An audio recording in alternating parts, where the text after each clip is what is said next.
Olá, que a graça e a paz de Deus, nosso Pai, de nosso Senhor e Salvador Jesus Cristo, seja convosco. Vamos realizar agora mais um estudo da Palavra de Deus. E o estudo de hoje é o estudo de número 156, a obra de beneficência. Vamos ver o que a Bíblia diz sobre as obras assistenciais, de fazer o bem, às pessoas, aos menos favorecidos, aos necessitados. É um estudo composto por 21 perguntas e respostas, e antes de iniciá-lo, eu convido a você que se ajoelhe para elevarmos ao Senhor uma prece.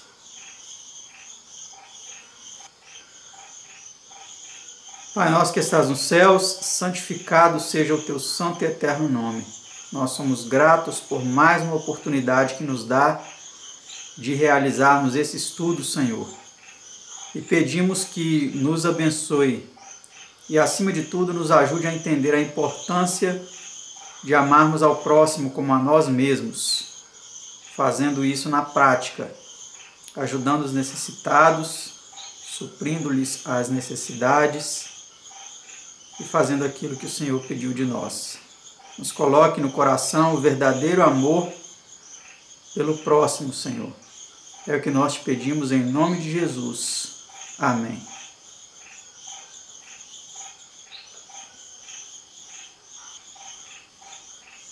Vamos então iniciar o nosso estudo desta oportunidade, aprendendo o que a Bíblia diz sobre a obra de beneficência, né? Vamos ver qual é a primeira pergunta, que é essa que já aparece em sua tela. Qual foi o caráter da obra de Cristo entre os homens? Andou fazendo bem. Atos 10, verso 38.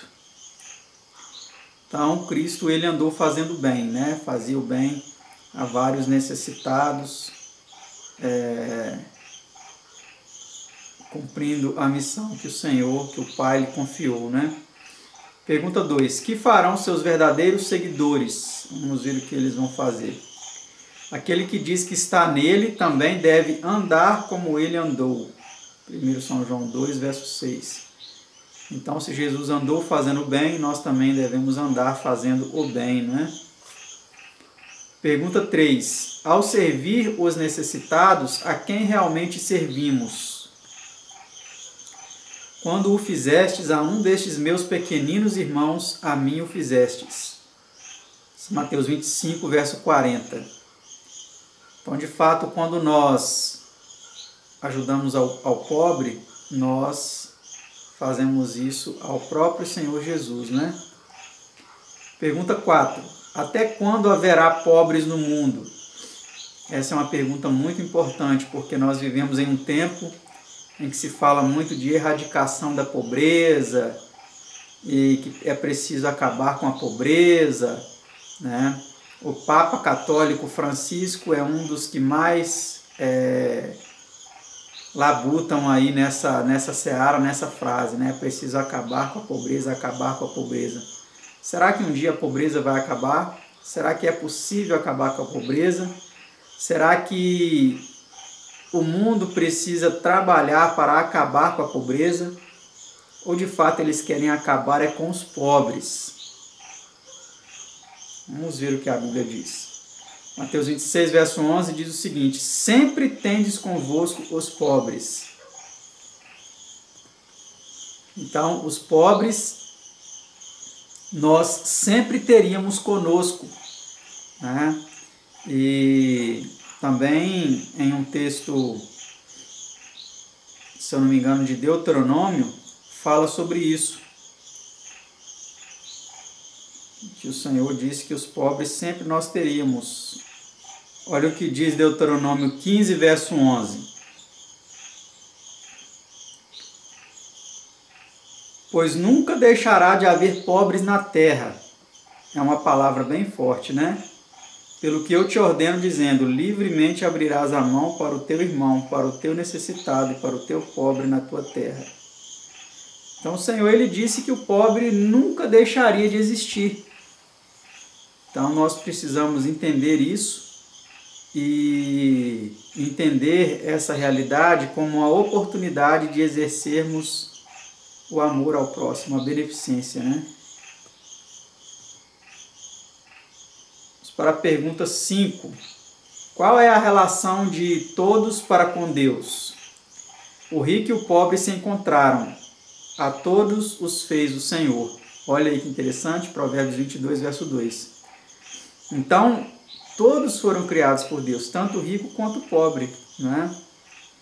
Muitos aí da teologia da prosperidade dizem que pobreza não é de Deus, que se a pessoa é pobre, se a pessoa não prospera, tem alguma coisa errada. São falsos ensinadores. A Bíblia não diz isso em lugar algum. Pergunta número 6. Que é uma prova de verdadeiro arrependimento? Desfaz os teus pecados pela justiça e as tuas iniquidades usando de misericórdia para com os pobres. Daniel 4, verso 27. Foi o que Daniel disse a Nabucodonosor quando interpretou aquele sonho da grande árvore, né, que seria cortada, indicando ali que Nabucodonosor seria cortado, tirado do reino, viveria como animal, e para que ele entendesse que quem domina é o Altíssimo, né? Só que ele não aceitou o conselho de Daniel, se desfazendo dos seus pecados, usando de misericórdia para com os pobres, e 1 ano depois dessa interpretação, desse sonho, tudo se cumpriu na vida dele, até que ele reconhecesse, né, de fato, de quem era o domínio. Pergunta 7. Que é indício de conhecer uma pessoa a Deus? Qual que é o indício de que uma pessoa de fato conhece a Deus? Julgou a causa do aflito e do necessitado, então lhe sucedeu bem. Porventura não é isto conhecer-me, diz o Senhor. Jeremias 22, 16. Então conhecer de fato a Deus é fazer o bem, né? Julgar a causa do aflito e do necessitado. Pergunta 8. Que classes devem ser objeto da obra de beneficência cristã? Vamos ver que classes devem ser o alvo da nossa beneficência. A religião pura e imaculada para com Deus o Pai é esta: visitar os órfãos e as viúvas nas suas tribulações e guardar-se da corrupção do mundo. Tiago 1, verso 27. Então aqui nós vemos claramente que a religião verdadeira, pura e imaculada, não é uma denominação cristã, ou mesmo uma denominação de qualquer outra vertente religiosa. Uma religião oriental, uma religião de matriz africana, uma religião muçulmana, não. A religião pura e imaculada para com Deus o Pai é atender aos necessitados. Aqui um exemplo citado são os órfãos e as viúvas, né? E muitas pessoas têm a tendência de pensar assim: mas naquele tempo essas pessoas não tinham o amparo, a assistência do governo, e hoje em dia tem. Hoje em dia existe orfanatos, hoje em dia existe pensão para as viúvas, né? Será que é bem assim? E mesmo se houver, será que muitas vezes a maior necessidade dessas pessoas é de alimento? É de dinheiro? Ou é de companhia, de calor humano, de uma palavra, de conforto, de carinho, de amizade, de atenção? Muitas vezes nós nos privamos, nós nos restringimos de fazer certas coisas e colocamos muitas desculpas, muitos empecilhos para aquilo que o Senhor quer de nós. E nos prendemos em nosso egoísmo, em nossa presunção e achamos que é suficiente frequentar um determinado templo religioso e dizer que somos cristãos. Mas isso não significa absolutamente nada. Vamos continuar aqui no nosso estudo. Pergunta 9. É sempre nosso dever dar aquilo que se espera ou pede de nós? Vamos ver o que Pedro exemplificou em uma determinada circunstância. E disse Pedro: não tenho prata nem ouro, mas o que tenho, isso te dou. Em nome de Jesus Cristo, o Nazareno, levanta-te e anda. Atos 3, verso 6. Vê 2 Coríntios 12, verso 8. Aqui em 2 Coríntios 12, verso 8, a experiência, de Paulo, das 3 vezes que ele pediu ao Senhor que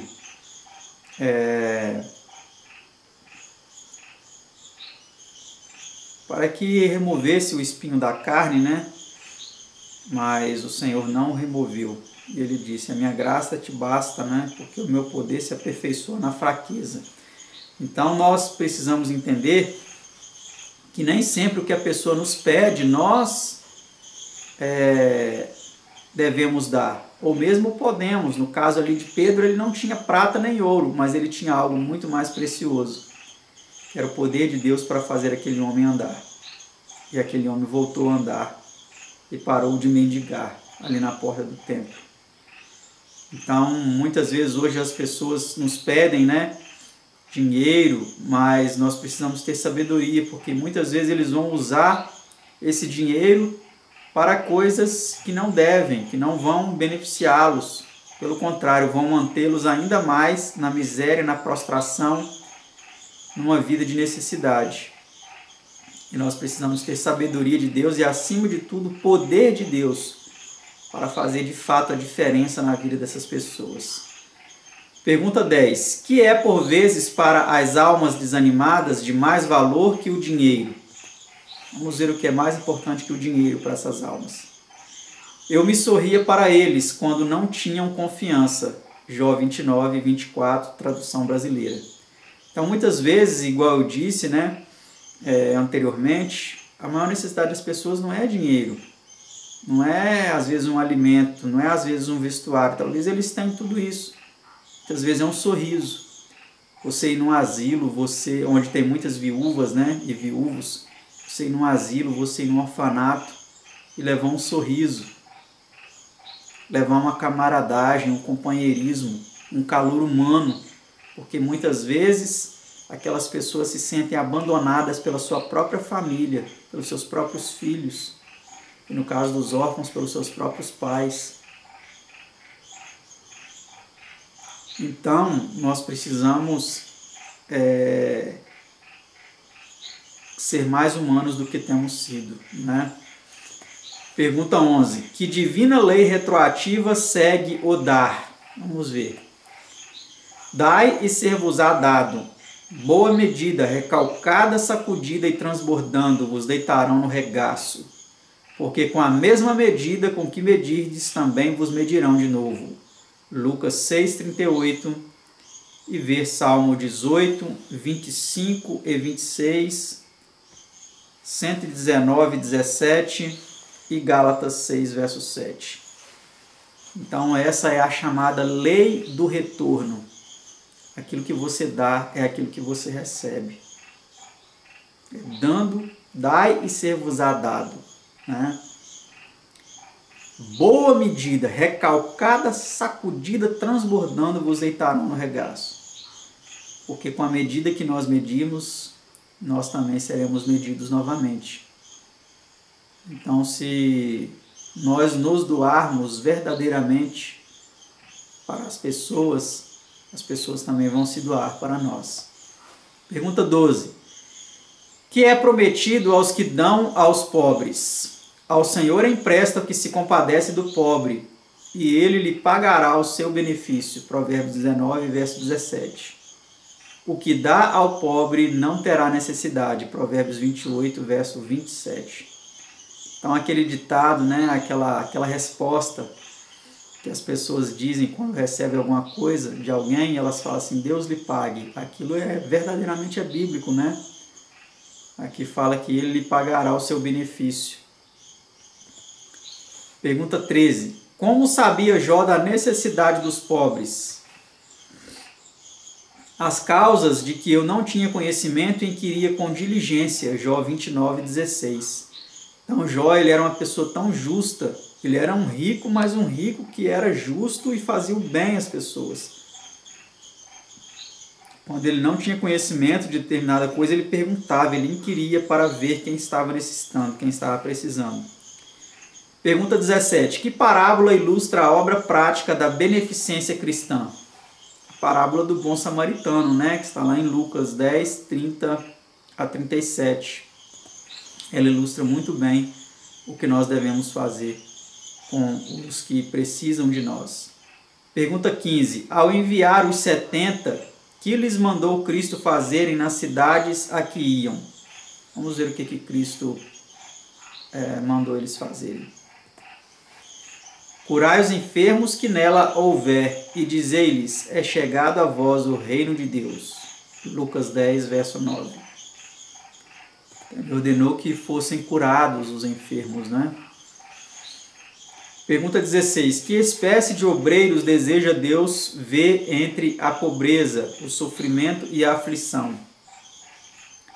Mas este é um povo roubado e saqueado, todos estão enlaçados em cavernas e escondidos nas casas dos cárceres. São postos por presa e ninguém há que os livre, por despojo. E ninguém diz, restituir. Quem há entre vós que ouça isto? Isaías 42, 22 e 23. Então, quantas vezes nós vemos, né, pessoas e mais pessoas cativas de uma circunstância degradante, necessitadas, sofrendo, e não há ninguém que os livre. É realmente muito triste, né? Pergunta 17. Qual é o nosso dever para com os desterrados e vagueantes? Vamos ver. Esconde os desterrados e não descubras os vagueantes. Habitem entre ti os meus desterrados. Isaías 16, 3 e 4.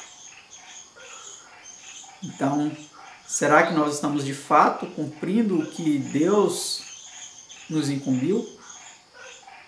De abrigar os desabrigados, os vagueantes, os desterrados, que no caso aqui são os sem terra, né? Os sem teto. Pergunta 18. Que incentivo têm os cristãos para fazerem trabalho missionário nas prisões? Estive na prisão e fostes ver-me, Mateus 25, 36. Então nós vamos ver um pouco mais para frente, né, um estudo específico apenas sobre os presos, né? Vamos para a pergunta 19. Quem atenta para os gemidos do prisioneiro? Desde os céus o Senhor observou a terra para ouvir o gemido dos presos. Salmo 102, 19 e 20. Então o Senhor, ele olha, né? Ele sabe o que cada um está ali passando, clamando muitas vezes a Deus, né? Consciente dos seus erros, das suas culpas, e Deus ele vê, Deus ele sabe. Pergunta 20. Que obra constitui o mais aceitável jejum aos olhos de Deus? Vamos ver. Porventura não é este o jejum que escolhi, que soltes as ligaduras da impiedade, que desfaças as ataduras do jugo e que deixes livres os quebrantados, os oprimidos, na tradução brasileira, e despedaces todo o jugo? Porventura não é também que repartas o teu pão com o faminto e recolhas em casa os pobres desterrados, desamparados, na tradução brasileira, e vendo nu o cubras? Isaías 58, 6 e 7. Então é isso que Deus espera de nós. E nós temos sido deficientes nesse ponto. Temos sido muito deficientes. Hoje não se prega isso nas igrejas. No cristianismo não se fala disso, né? Mas se fala apenas de prosperidade, né? O falso evangelho da prosperidade. Pergunta 21. E última, que promessas são feitas aos que assim atendem às necessidades dos outros? Se abrires a tua alma ao faminto e fartares a alma aflita, então a tua luz nascerá nas trevas, e a tua escuridão será como o meio-dia. E o Senhor te guiará continuamente, fartará a tua alma em lugares secos, e fortificará os teus ossos, e serás como um jardim regado, e como um manancial cujas águas nunca faltam. Isaías 58, 10 e 11. Que essas promessas venham se cumprir na nossa vida se nós cumprirmos as condições para elas, né? Servindo aqueles que necessitam de nós, o nosso próximo. Que o Senhor nos abençoe a alcançarmos esta maturidade e esta experiência, esta vivência, essa prática, em nome de Jesus. Deus abençoe a você. E até o nosso próximo estudo, se assim Deus nos permitir.